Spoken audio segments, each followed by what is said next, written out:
Well, they got that little slab over there poured on top. It looks really thick, but it's mostly just a beam around there and then a little concrete slab in the middle. As I said, they pulled those forms off of that, and now they've been forming up down over here on this side around the front. Man, y'all are close to being able to mix this, right? When you gonna mix this? When you gonna mix this? Now? Miller gonna bring some?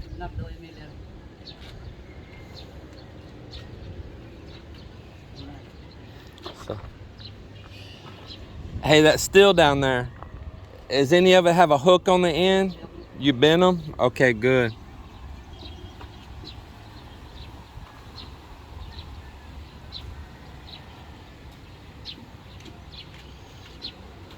Oh, that's gonna be great. The projects are getting smaller for the concrete. Now I do have two things I'm gonna have them to do.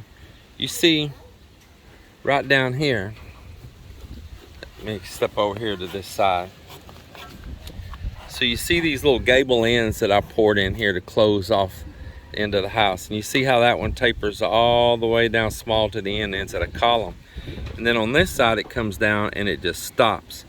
Well, it's about probably close to 2 foot, 20 inches, something like that. Probably about 20 inches on that side. And it needs to taper down and fade out to maybe like a little square on the end right there, right out here. And I'll go down there and show you a little bit better here soon.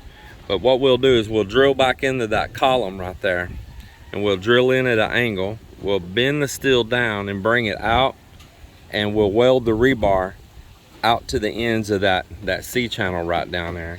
And we'll do a couple pieces like that, and then we'll weld some little short ones coming down and tie a little mesh of rebar right over there.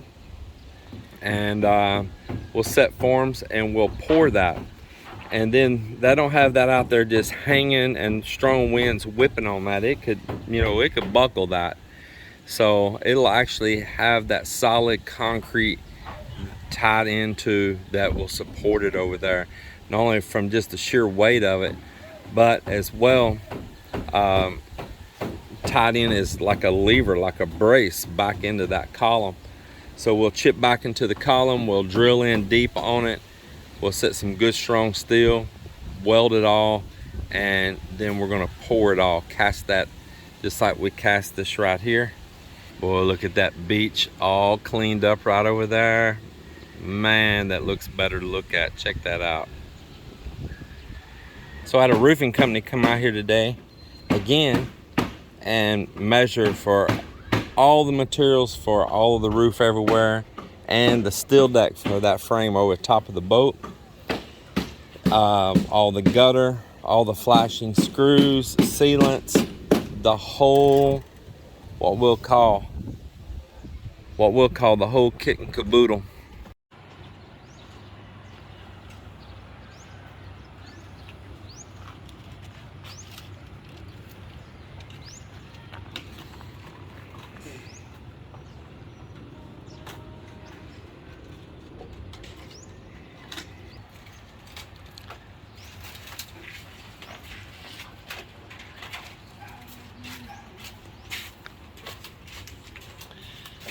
So while they remove some of that, let me come show you, before you take all of this form boards down, let me show you another place you can use some here. Hello everybody. Well, it's over in the afternoon right now here at the build, and I want to show you some updates of what all's happening here at the moment. Boy, I'm going to tell you, it's breezy. It's more than breezy, it's flat out windy. The cloud cover went away, and the winds hit from another direction. And I tell you what, when it's usually changed this direction is when the heat is coming on. So I think what's kind of like the summer for the Philippines is finally arriving after a little delay. So up here where the boys cast this wall and that beam and all. I just had a little discrepancy there in it, and I asked Amben if he would go ahead while that's fresh and touch that up and float it out. So he just mixed a little rendering stuff, did a little chipping in advance so it'd bond good, and he's got that going. Now that one's okay. Hey, not there. We need to, the one that needs chipping is this new one he poured on top. Let me go up there real quick. What are you gonna chip there? Are you just gonna chip that line straight?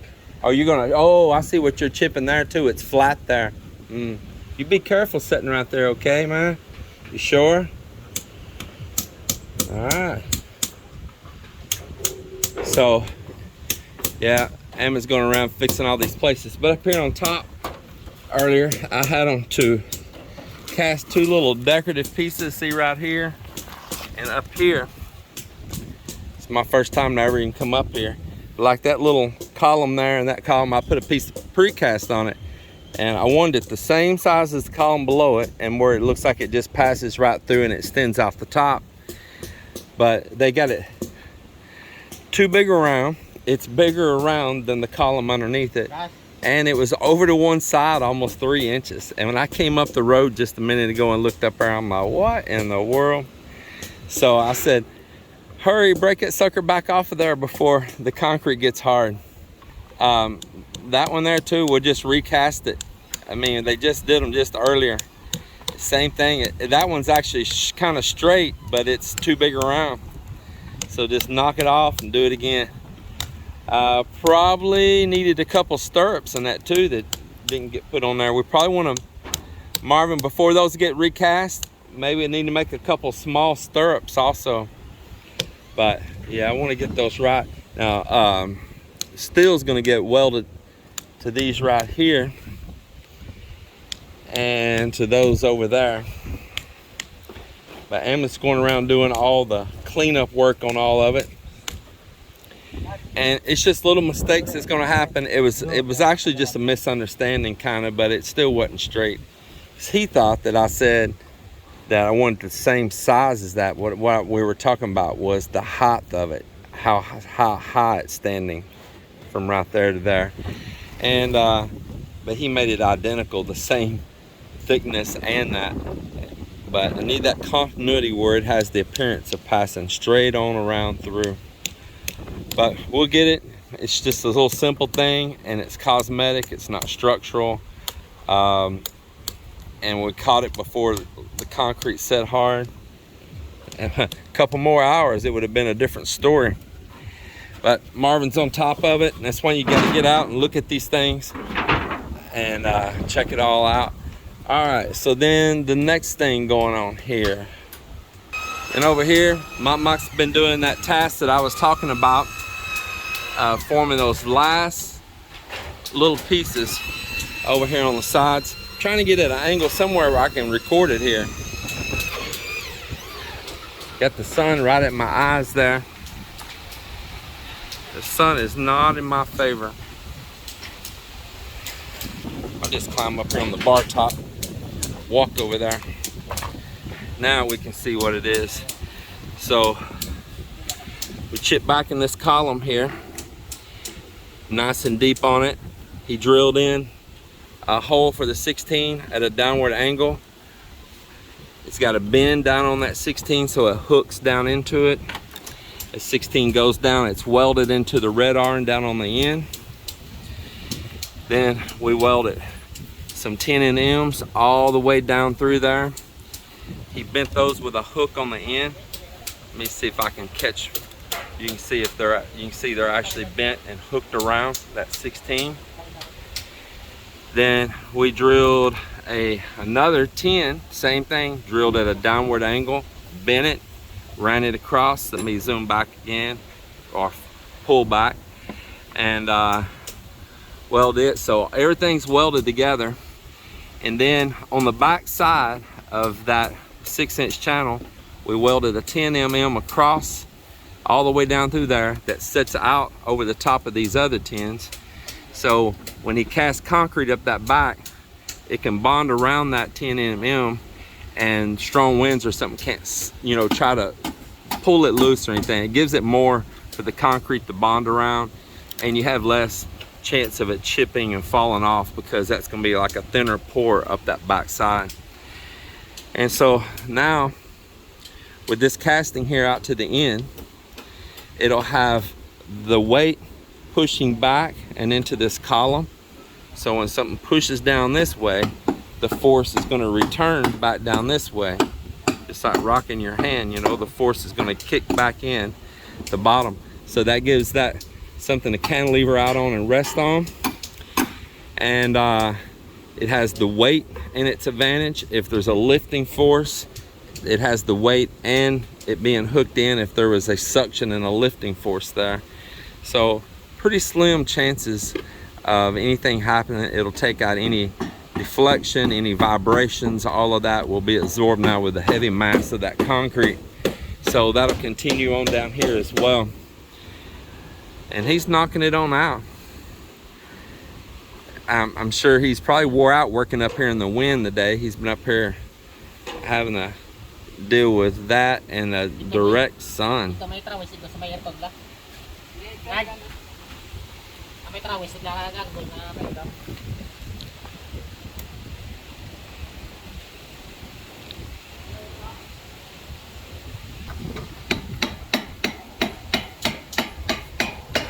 Yeah, that is a rough sea out there today. Let me show you here.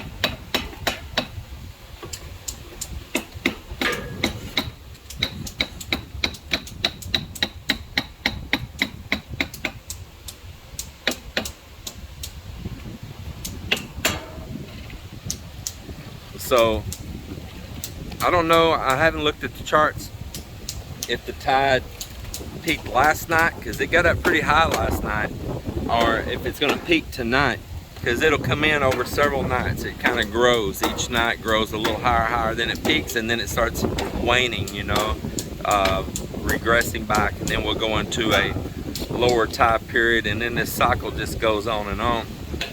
And so maybe like once in a month we'll get like a higher tide than normal.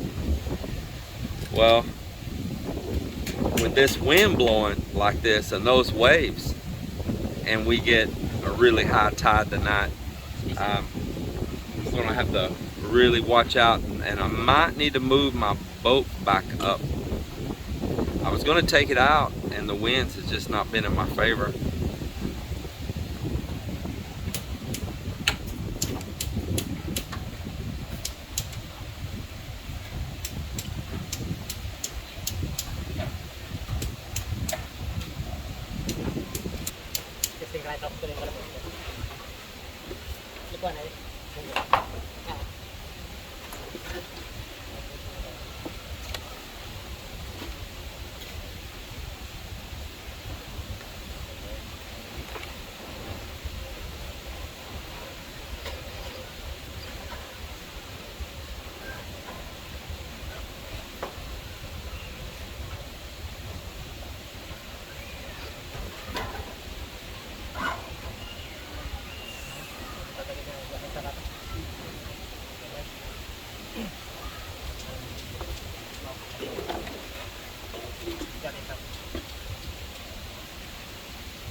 You can't use that one all the way to the end? Huh?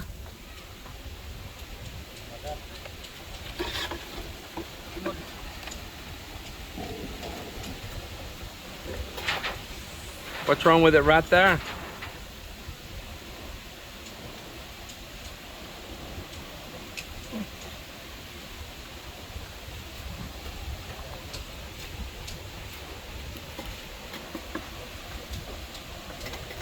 Yeah, just remove that nail on that bamboo right there.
Pour probably before first break in the morning, probably.